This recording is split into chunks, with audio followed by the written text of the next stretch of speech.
everyone, welcome back to my channel Nursing with Riya. Today we are going to start Unit 3 of Pharmacology जिसका नाम है drugs acting on GI system. इस unit के अंदर हम पढ़ेंगे कौन कौन सी ड्रग जो हमारी जीआई सिस्टम के ऊपर एक्ट करती है।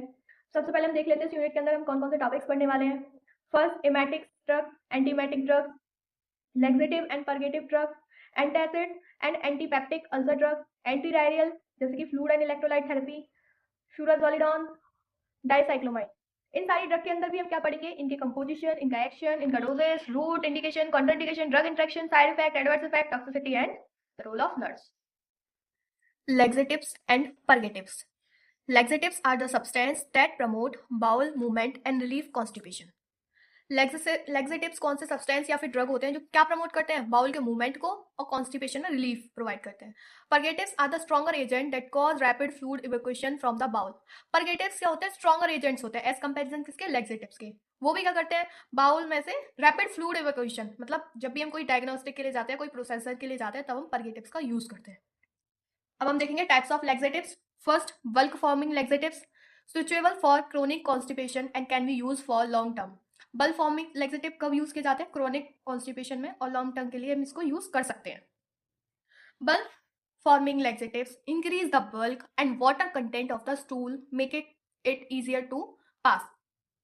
बल्क फॉर्मिंग लैक्सेटिव क्या कर रहे हैं, बल्क को इंक्रीज कर रहे हैं, किसके अंदर, स्टूल के अंदर, वाटर कंटेंट को इंक्रीज कर रहे हैं, और क्या कर रहे हैं, उसको इजियर बना रहे हैं ताकि वो इजियर पास हो जाए। बल्क फॉर्मिंग लैक्सेटिव्स के एग्जांपल कौन कौन से हैं, psyllium, methyl cellulose, polycarbophil. Second है हमारा स्टूल सॉफ्टनर्स या फिर emollient laxatives. They prevent straining in patient with hemorrhoids और एनल फिशर्स। जिन पेशेंट को हिमोरॉइड्स या फिर एनल फिशर्स हो जाते हैं, उनके स्ट्रेनिंग से प्रिवेंट करते हैं। स्टूल सॉफ्टनर का भी वर्क क्या है, increase water and fat penetration in the stool. Stool के अंदर फैट पेनिट्रेशन को इंक्रीज कर देंगे और वाटर के अमाउंट को, और उसको सॉफ्टनिंग मतलब सॉफ्ट कर देंगे और इजीली वो पास हो जाएगा। स्टूल सॉफ्टनर के एग्जांपल कौन कौन से हैं, docusate sodium, docusate calcium. Third है हमारा osmotic laxatives. Osmotic laxatives effective for short term relief and in preparation for diagnostic processor. Osmotic laxatives कब यूज किए जाते हैं, पहले तो ये शॉर्ट टर्म के लिए इफेक्टिव होते हैं, और ये डायग्नोस्टिक प्रोसेसर के टाइम पर, क्योंकि हमें उस टाइम शॉर्ट टर्म के लिए चाहिए होता है, डायग्नोस करना है, कोई प्रोसेस करना है तब। Draw water into the bowel, इसमें क्या होगा कि बाउल के अंदर हम क्या करेंगे, वाटर ड्रॉ करेंगे, increase stool volume and promoting bowel movement. जिससे क्या होगा, स्टूल की वॉल्यूम इंक्रीज हो जाएगी और क्या होगा, बाउल मूवमेंट प्रमोट होगा। ऑस्मोटिक लैक्सेटिव्स के एग्जांपल कौन कौन से हैं, लैक्टुलोज, पीईजी मतलब polyethylene glycol, magnesium hydroxide, magnesium citrate. Fourth है हमारा stimulant laxatives, generally use for short term relief, long term use can lead to depending stimulate the enteric nerves to increase peristalsis and bowel motility. Generally किस लिए use होता है, short term relief के लिए। Long term use भी कर सकते हैं, बट क्या होगा, डिपेंडेंसी हो जाएगी बॉडी के जो कुछ फंक्शंस होते हैं। लाइक अभी तो यहाँ स्टूल की बात चल रही है, स्टूल को इजी पास कराने के लिए अगर इसको हम ज्यादा लॉन्ग टर्म के लिए यूज करेंगे, तो वो जो हमारी बॉडी की एक्टिविटी है स्टूल को पास कराने वाली, तो वो क्या होगी, डिपेंडेंट हो जाएगी इन ड्रग्स के ऊपर। Stimulate the enteric nerve to increase peristalsis and bowel motility. ये क्या करते हैं, एंटेरिक नर्व्स को स्टिमुलेट करते हैं, जिससे पेरिस्टालिस मूवमेंट इंक्रीज होता है और बाउल मोटिलिटी भी। स्टिमुलेंट लैक्सेटिव्स के एग्जांपल क्या है, बीका, बिसाकोडाइल, सेना, कैस्केरा, सेग्रेड। अब हमारा फिफ्थ है lubricant laxatives, short term use to prevent straining.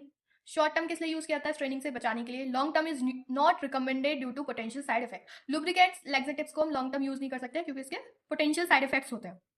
Coat the stool and intestinal lining with a waterproof film, retaining moisture in the stool.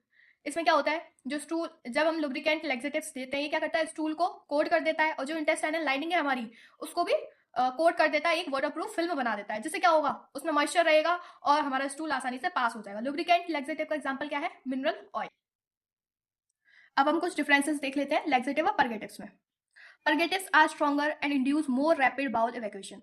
Purgatives क्या होते हैं, स्ट्रॉन्गर होते हैं और जल्दी से क्या कर देते हैं, बाउल इवैक्यूएशन, बाउल को खाली कर देते हैं। लेकिन लैक्सेटिव उसके कंपैरिजन में क्या है, वीकर है, लॉन्ग टर्म यूज के बाद होता है। Laxatives are use for regular management of constipation. Laxatives कब यूज किए जाते हैं, कॉन्स्टिपेशन के रेगुलर मैनेजमेंट के लिए। But purgatives are use for complete bowel evacuation before medical processor और इन सेवियर केसेस। परगेटिव्स कब यूज किए जाते हैं, कोई भी मेडिकल प्रोसेसर हो रहा है उससे पहले कंप्लीट बाउल इवैक्यूएशन के लिए, पूरे बाउल को खाली करने के लिए। Generally safer for long term use. जो लैक्सेटिव्स होते हैं वो सेफ होते हैं लॉन्ग टर्म यूज के लिए जनरली, लेकिन purgative short term use due to their potential and potential side effect. Purgatives को हम शॉर्ट टर्म यूज के लिए, मतलब शॉर्ट टर्म के लिए ही यूज करते हैं, क्योंकि इसके बहुत सारे साइड इफेक्ट्स होते हैं फिर। अब हम डोजेस एंड रूट्स देख लेते हैं, किसके, लैक्सेटिव और परगेटिव्स के। सबसे पहले है साइलियम, जो कि 3.5 ग्राम देना ओरली ओरली और ट्वाइस डेली विद वाटर, दिन में 2 बार पानी के साथ। सेकंड लैक्टुलोज, जो हमें 50 to 30 ml देना ओरली, दिन में 1 बार। बिसाकोडाइल, जो कि हमें 5 to 10 mg देनी है ओरली एट बेड टाइम, मतलब सोने के टाइम। मैग्नीशियम सल्फेट, जो कि हमें 5 to 15 ग्राम देनी है ओरली। सेना 15 ग्राम देनी है ओरली वंस डेली, दिन में 1 बार। मैग्नीशियम हाइड्रोक्साइड 2 to 4 ग्राम देनी है ओरली। अब इंडिकेशन, लैक्सेटिव और परगेटिव्स को कब कब लेंगे, जब हमें क्रोनिक कॉन्स्टिपेशन हो जाएगा, इरिटेबल बाउल सिंड्रोम हो जाएगा, हेपेटिक इंसेफेलोपैथी हो जाएगी, बिफोर बाउल इवैक्यूएशन सर्जरी, कोई भी सर्जरी हो रही है उससे पहले बाउल इवैक्यूएशन की जरूरत है, बाउल क्लीनिंग बिफोर कोलोनोस्कोपी, अगर हमें कोलोनोस्कोपी करनी है, कोलोन के अंदर देखना है, तो उसके लिए क्या होगा, पहले बाउल को क्लीन करना पड़ेगा। अब इसके कॉन्ट्राइंडिकेशंस देख लेते हैं लैक्सेटिव और परगेटिव ड्रग्स के। कॉन्ट्राइंडिकेशन कौन कौन से हैं, intestinal obstruction, severe dehydration, pregnancy, सेना, प्रेगनेंसी में सेना ड्रग नहीं देनी है, इलेक्ट्रोलाइट इम्बैलेंस में नहीं देनी है, कोई भी एलर्जिक रिएक्शन या हाइपरसेंसिटिविटी हो रखी है तो नहीं देनी है, इन्फ्लामेशन, अगर किसी ड्रग की वजह से इन्फ्लामेशन हो रहा है तो भी ये ड्रग का यूज नहीं करना है।